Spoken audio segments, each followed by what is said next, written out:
أعوذ بالله من الشيطان الرجيم.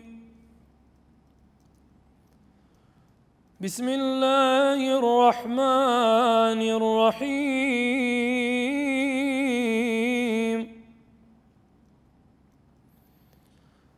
الحمد لله الذي أنزل على عبده الكتاب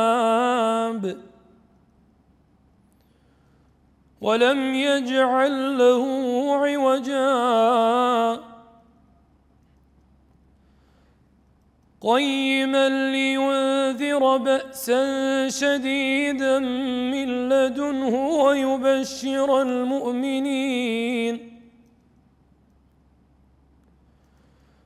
ويبشر المؤمنين الذين يعملون الصالحات أن لهم أجرا حسنا ماكثين فيه أبدا وينذر الذين قالوا اتخذ الله ولدا ما لهم به من علم ولا لآبائهم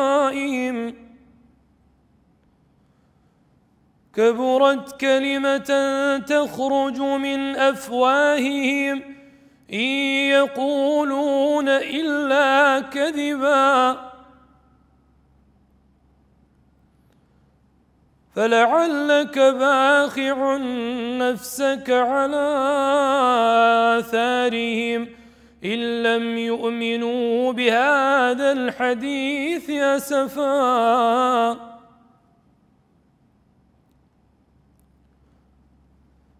إنا جعلنا ما على الأرض زينة لها لنبلوهم أيهم أحسن عملا وإنا لجاعلون ما عليها صعيدا جرزا أم حسبت أن أصحاب الكهف والرقيم كانوا من آياتنا عجبا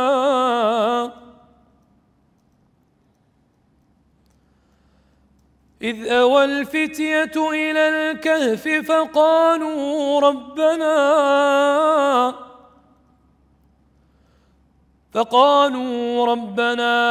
آتنا من لدنك رحمة وهيئ لنا من أمرنا رشدا فضربنا على آذانهم في الكهف سنين عددا ثم بعثناهم لنعلم أي الحزبين أحصى لما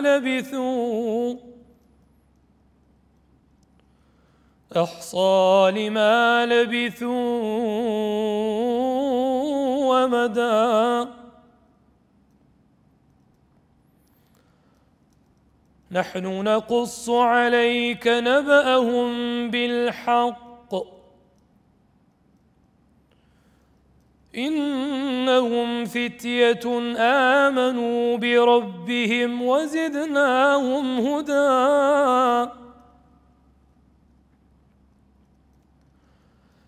وربطنا على قلوبهم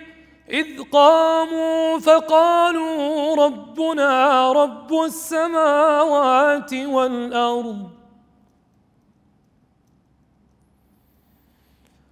لن ندعو من دونه إلها لقد قلنا إذا شططا هؤلاء قوم اتخذوا من دونه آلهة لولا يأتون عليهم بسلطان بين فمن أظلم ممن افترى على الله كذبا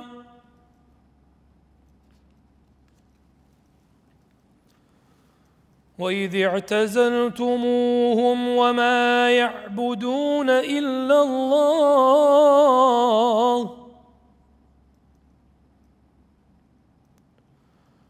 فأووا إلى الكهف ينشر لكم ربكم من رحمته ويهيئ لكم من أمركم مرفقا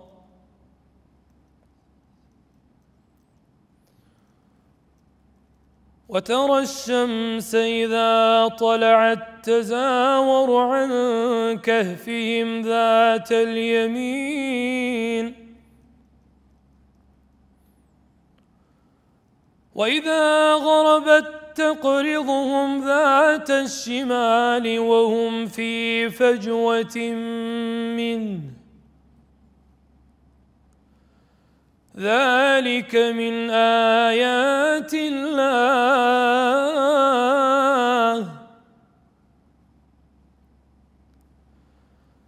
من يهد الله فهو المهتد ومن يضلل فلن تجد له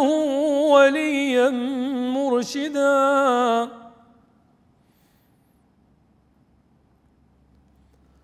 وتحسبهم أيقاظا وهم رقود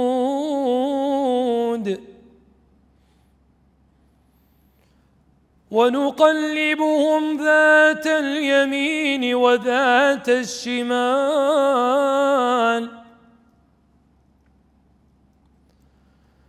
وكلبهم باسط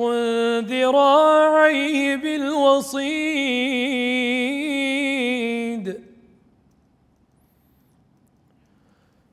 لو اطلعت عليهم لوليت منهم فرارا ولملئت منهم رعبا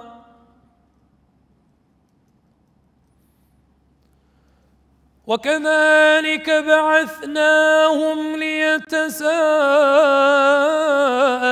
بينهم قال قائل منهم كم لبثتم قالوا لبثنا يوما أو بعض يوم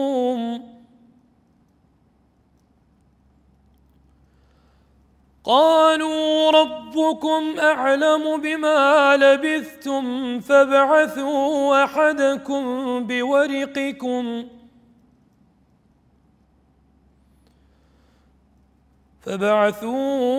أحدكم بورقكم هذه إلى المدينة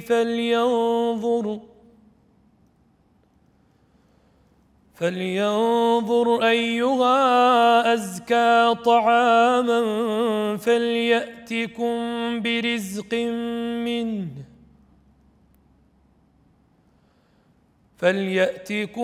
برزق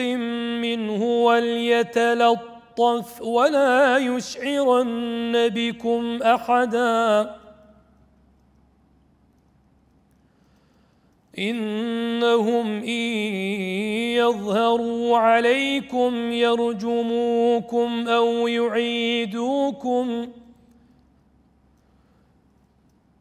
يعيدوكم في ملتهم ولن تفلحوا إذا أبدا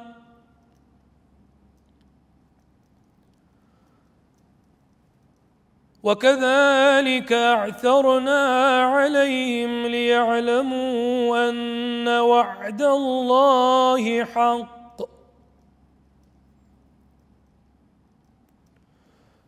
وأن الساعة لا ريب فيها إذ يتنازعون بينهم أمرهم فقالوا ابنوا عليهم بنيانا ربهم أعلم بهم قال الذين غلبوا على أمرهم لنتخذن عليهم مسجدا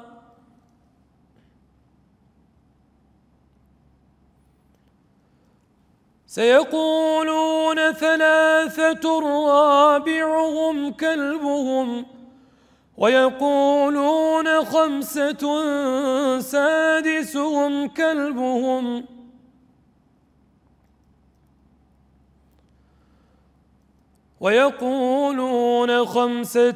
سادسهم كلبهم رجما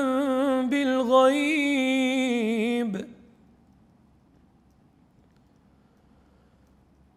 ويقولون 7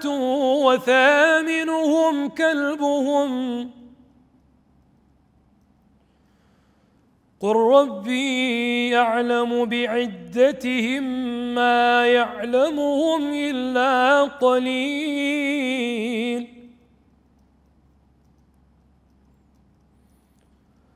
فلا تمار فيهم إلا مراء ظاهرا ولا تستفت فيهم منهم أحدا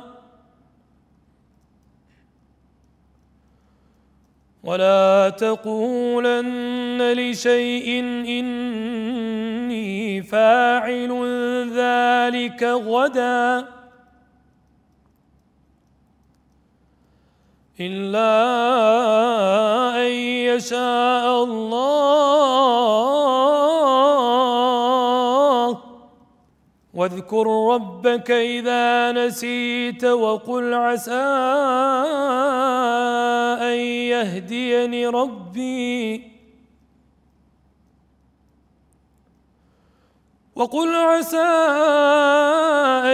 يهديني ربي لأقرب من هذا رشدا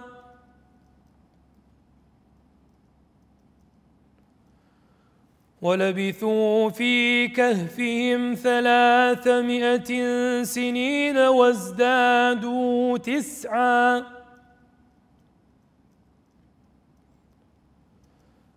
قل الله أعلم بما لبثوا له غيب السماوات والأرض أبصر به وأسمع ما لهم من دونه من ولي ولا يشرك في حكمه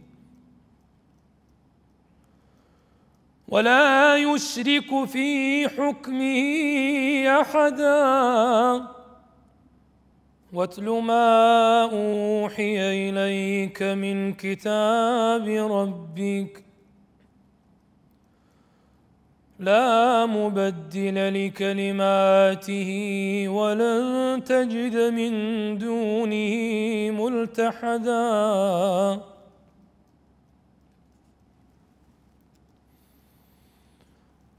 واصبر نفسك مع الذين يدعون ربهم بالغداة والعشي يريدون وجهه ولا تعد عيناك عنهم تريد زينة الحياة الدنيا ولا تطع من أغفلنا قلبه عن ذكرنا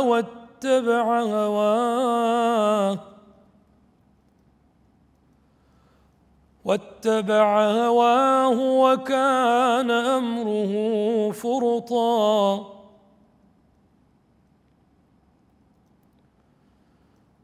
وقل الحق من ربكم فمن شاء فليؤمن ومن شاء فليكفر إنا أعتدنا للظالمين نارا أحاط بهم سرادقها وإن يستغيثوا يغاثوا بماء كالمهل يشوي الوجوه بئس الشراب وساءت مرتفقا.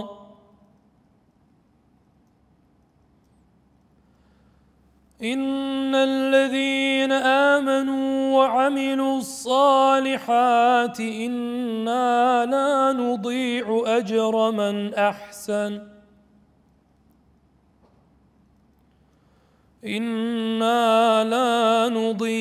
أجر من أحسن عملا.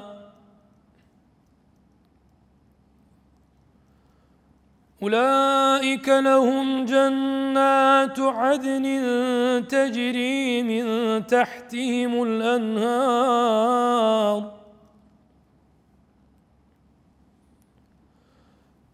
يحلون فيها من أساور من ذهب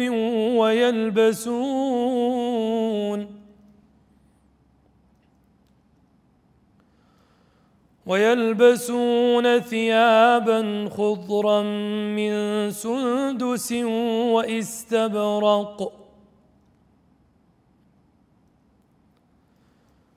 واستبرق متكئين فيها على الأرائك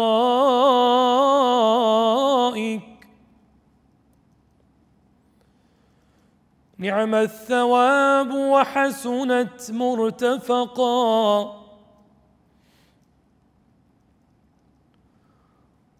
واضرب لهم مثلا الرجلين جعلنا لأحدهما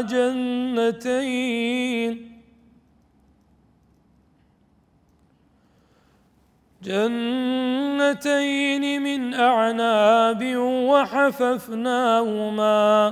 بنخل وجعلنا بينهما زرعا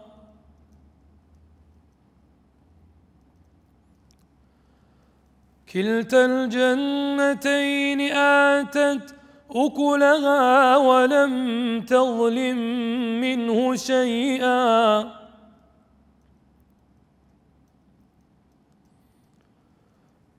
وفجرنا خلالهما نهرا وكان له ثمر فقال لصاحبه وهو يحاوره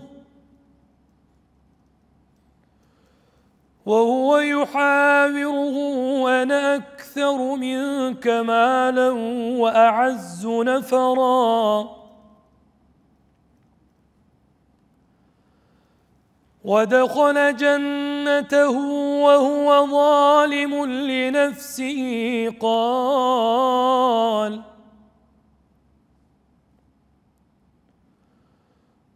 قال ما أظن أن تبيد هذه أبدا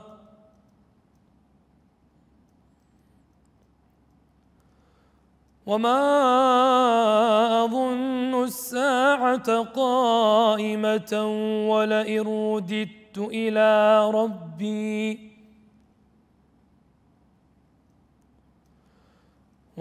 رددت إلى ربي لأجدن خيرا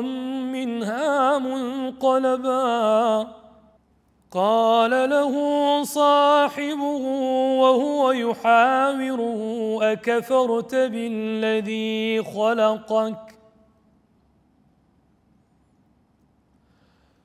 خلقك من تراب ثم من نطفة ثم سواك رجلا لكن هو الله ربي ولا أشرك بربي أحدا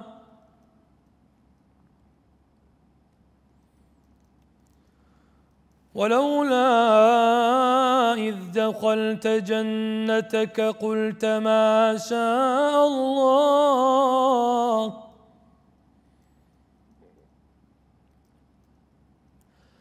قلت ما شاء الله لا قوة إلا بالله إن ترني أنا أقل منك مالا وولدا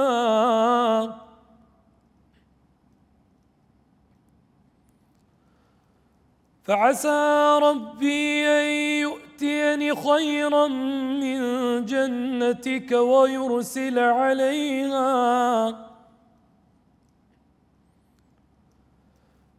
ويرسل عليها حسبانا من السماء فتصبح صعيدا زلقا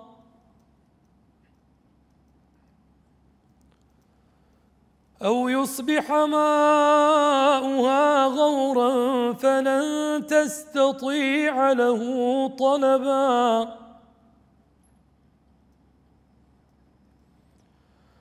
وأحيط بثمره فأصبح يقلب كفيه على ما أنفق فيها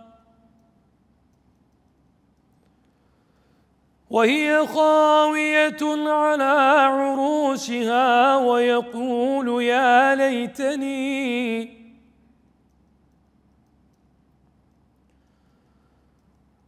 يا ليتني لم أشرك بربي أحدا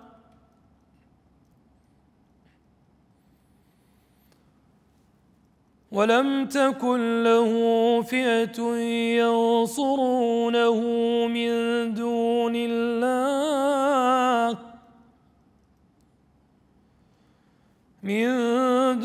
الله وما كان منتصرا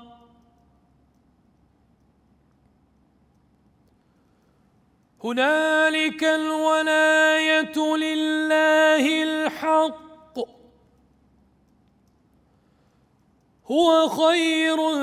ثوابا وخير عقبا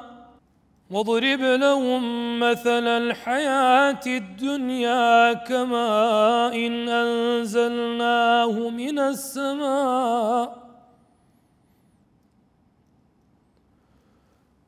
فاختلط به نبات الأرض فأصبح هشيما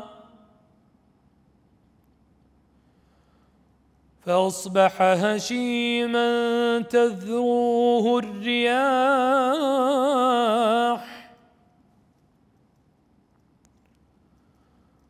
وكان الله على كل شيء مقتدرا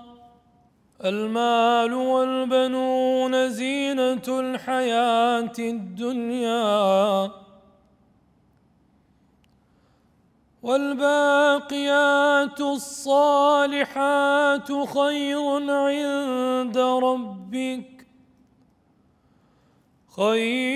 عند ربك ثوابا وخير أملا ويوم نسير الجبال وترى الأرض بارزة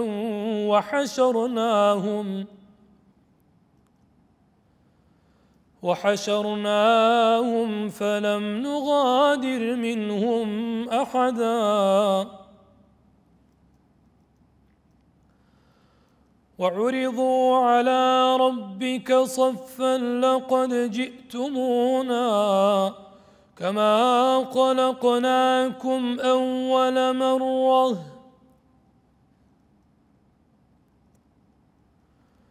وعرضوا على ربك صفا لقد جئتمونا كما خلقناكم أول مرة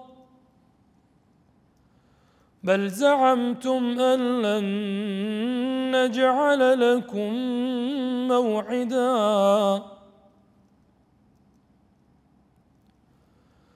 ووضع الكتاب فترى المجرمين مشفقين مما فيه ويقولون يا ويلتنا ما لهذا الكتاب لا يغادر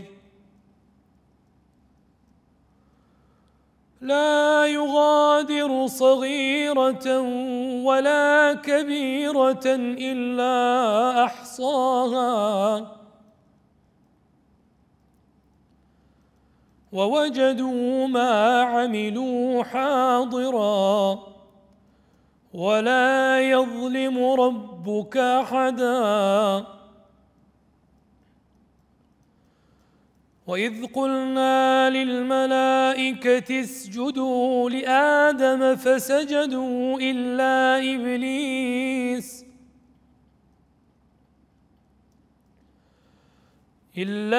إبليس كان من الجن ففسق عن أمر ربه أفتتخذونه وذريته أولياء من دوني وهم لكم عدو بئس للظالمين بدلا ما أشهدتهم خلق السماوات والأرض ولا خلق أنفسهم وما كنت متخذ المضلين عضدا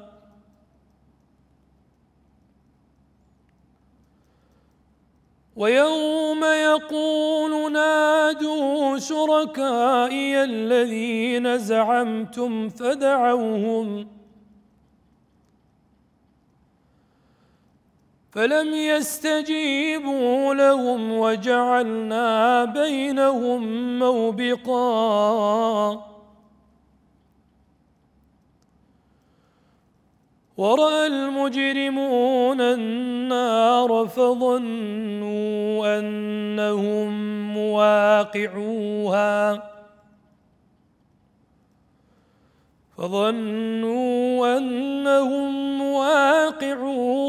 ولم يجدوا عنها مصرفا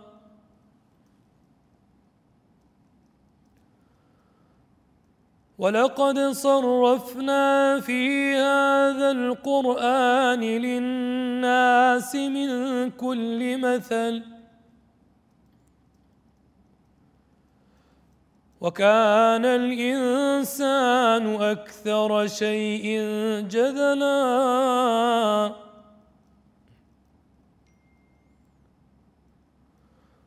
وما منع الناس أن يؤمنوا إذ جاءهم الهدى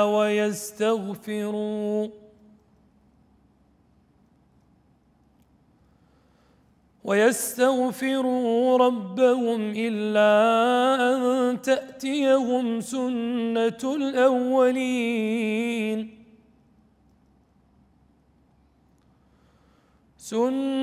الأولين أو يأتيهم العذاب قبلا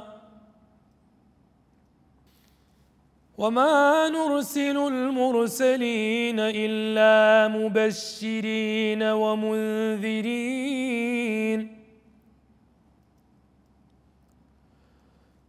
ويجادل الذين كفروا بالباطل ليدحضوا به الحق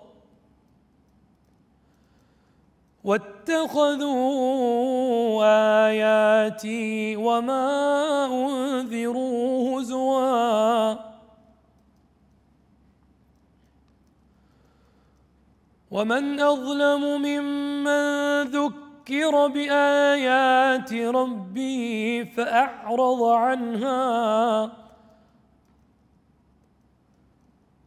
فأعرض عنها ونسي ما قدمت يداه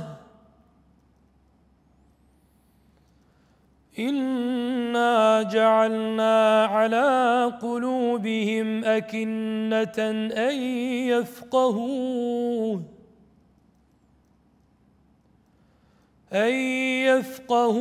وفي آذانهم وقرا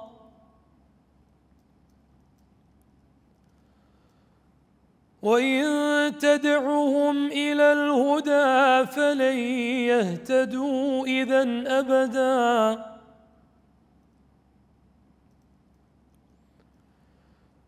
وربك الغفور ذو الرحمة لو يؤاخذهم بما كسبوا لعجل لهم العذاب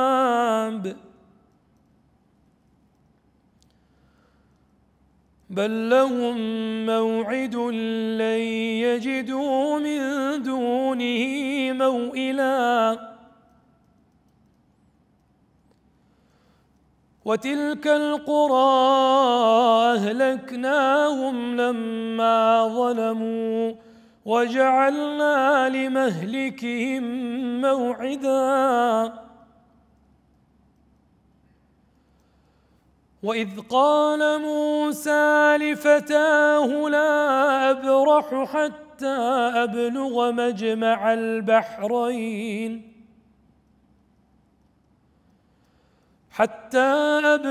مجمع البحرين أو أمضي حقبا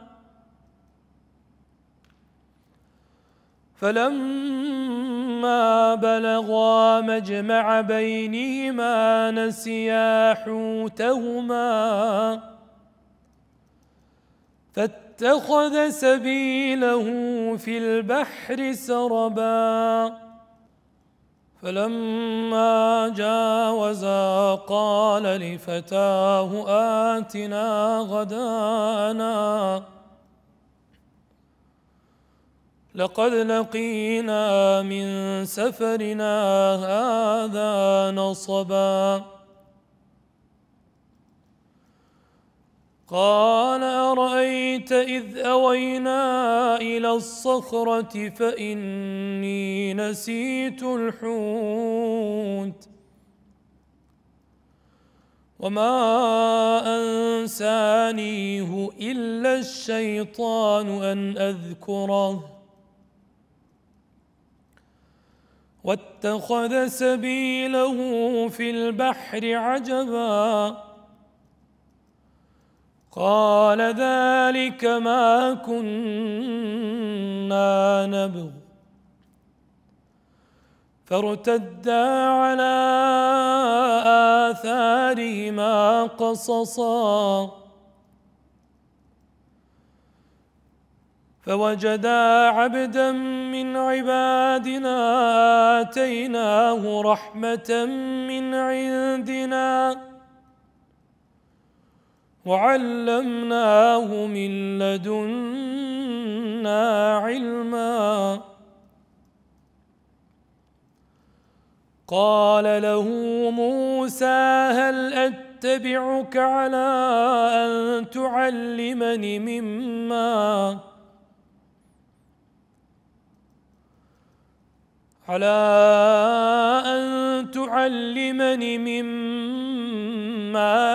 علمت رشدا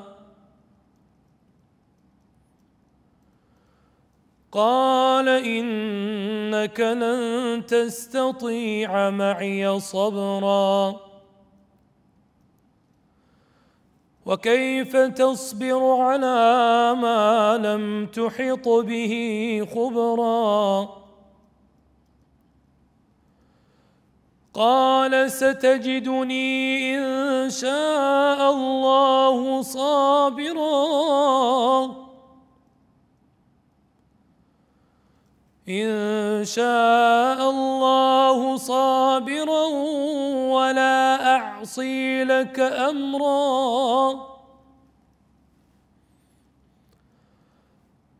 قال فإن اتبعتني فلا تسألني عن شيء حتى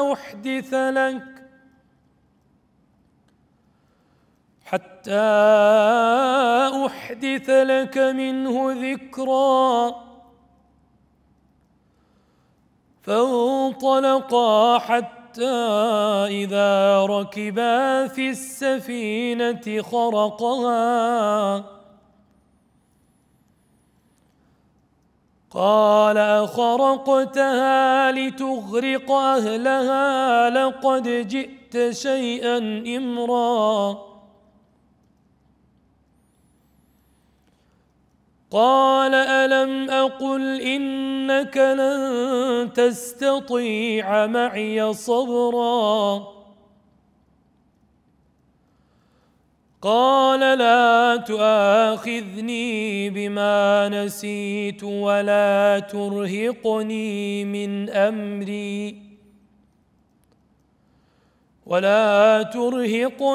من أمري عسرا. فانطلقا حتى إذا لقيا غلاما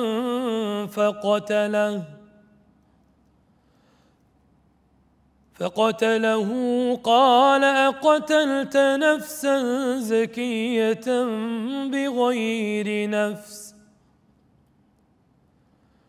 لقد جئت شيئا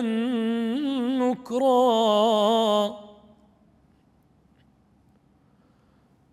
قال ألم أقل لك إنك لن تستطيع معي صبرا. قال إن سألتك عن شيء بعدها فلا تصاحبني قد بلغت من لدني عذرا. فانطلقا حتى إذا أتيا أهل قرية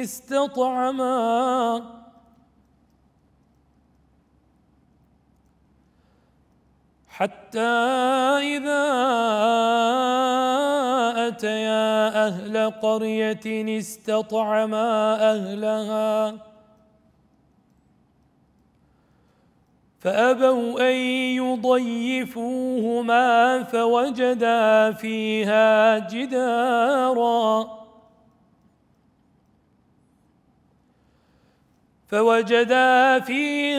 جدارا يريد أن ينقض فأقامه. قال لو شئت لاتخذت عليه أجرا.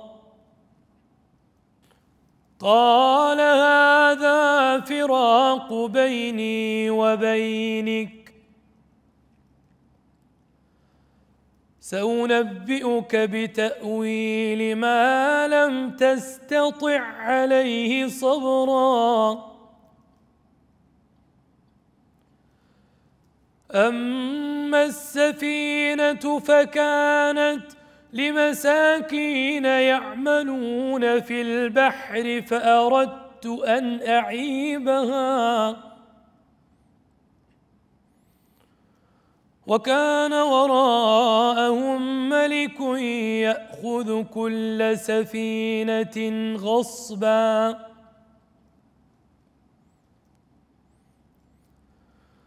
وأما الغلام فكان أبواه مؤمنين فخشينا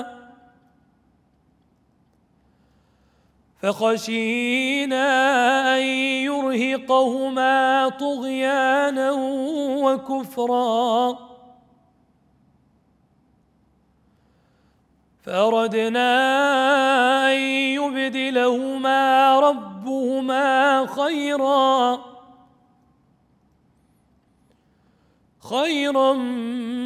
منه زكاة وأقرب رحما. وأما الجدار فكان لغلامين يتيمين في المدينة وكان تحته كنز لهما وكان أبوهما صالحا فأراد ربك أن يبلغا أشدهما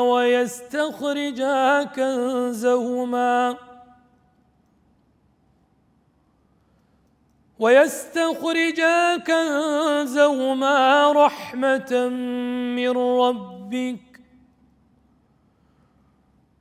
وما فعلته عن أمري ذلك تأويل ما لم تسطع عليه صبرا. ويسألونك عن ذي القرنين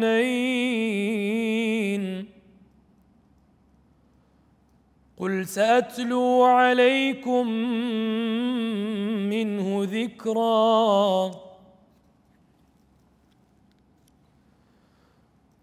إنا مكنا له في الأرض وآتيناه من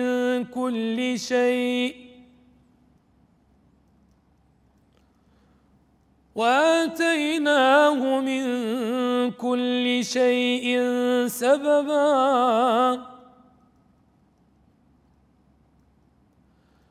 فأتبع سببا حتى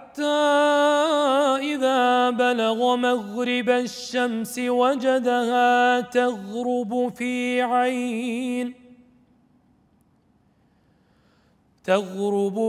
عين حمئة ووجد عندها قوما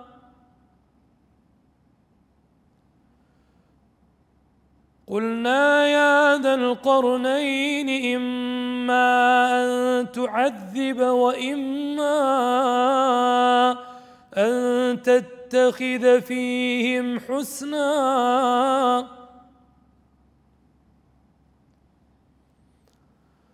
قال أما من ظلم فسوف نعذبه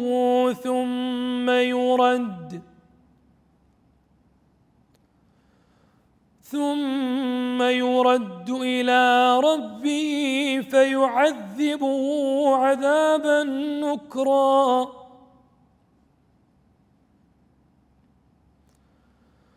وأما من آمن وعمل صالحا فله جزاء الحسنى وسنقول له من أمرنا يسرا ثم أتبع سببا حتى إذا بلغ مطلع الشمس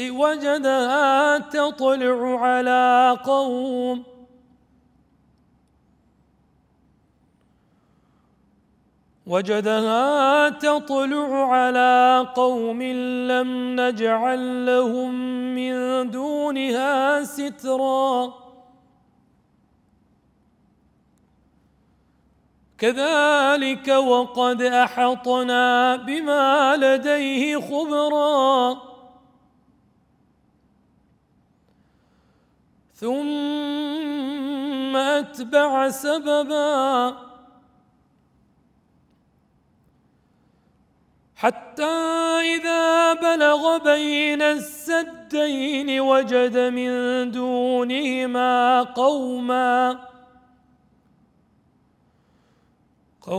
لا يكادون يفقهون قولا قالوا يا ذا القرنين إن يأجوج يأجوج ومأجوج مفسدون في الأرض فهل نجعل لك خرجا على أن تجعل بيننا وبينهم سدا قال ما مكني فيه ربي خير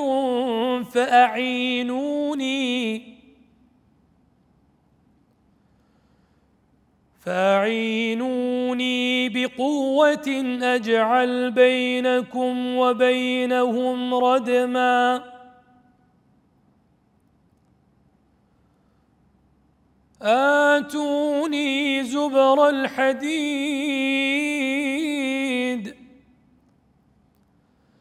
حتى إذا ساوى بين الصدفين قال انفخوا حتى إذا جعله نارا قال آتوني أفرغ عليه قطرا فما استطاعوا أن يظهروه وما استطاعوا له نقبا قال هذا رحمة من ربي فإذا جاء وعد ربي جعله دكا وكان وعد ربي حقا وتركنا بعضهم يومئذ يموج في بعض ونفخ في الصور فجمعناهم جمعا وعرضنا جهنم يومئذ للكافرين عرضا الذين كانت أعينهم في غطاء عن ذكري وكانوا لا يستطيعون سمعا أفحسب الذين كفروا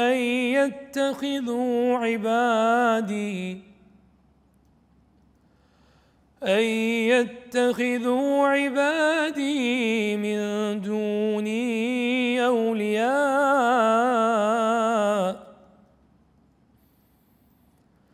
إنا أعتدنا جهنم للكافرين نزلا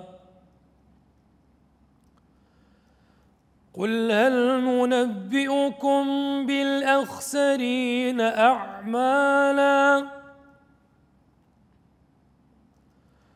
الذين ضل سعيهم في الحياة الدنيا وهم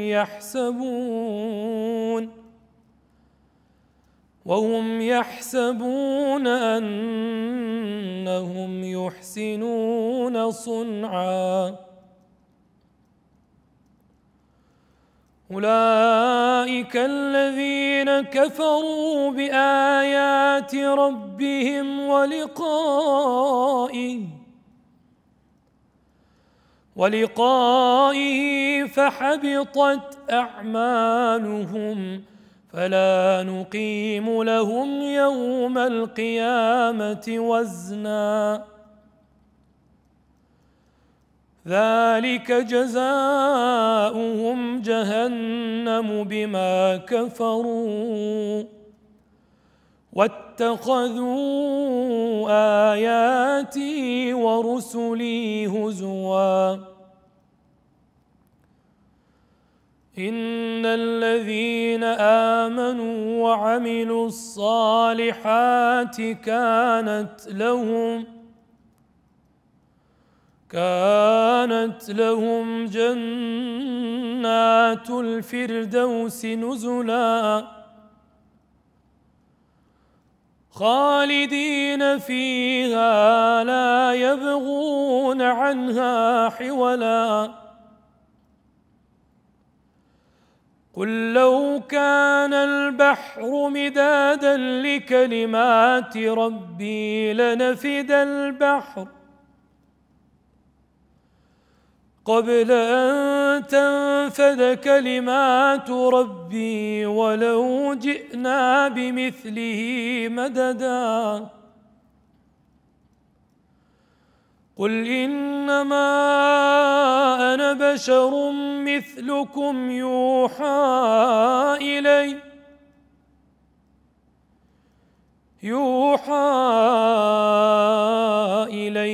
أنما إلهكم إله واحد فمن كان يرجو لقاء ربه فليعمل عملا صالحا ولا يشرك بعبادة ربه أحدا صدق الله العظيم.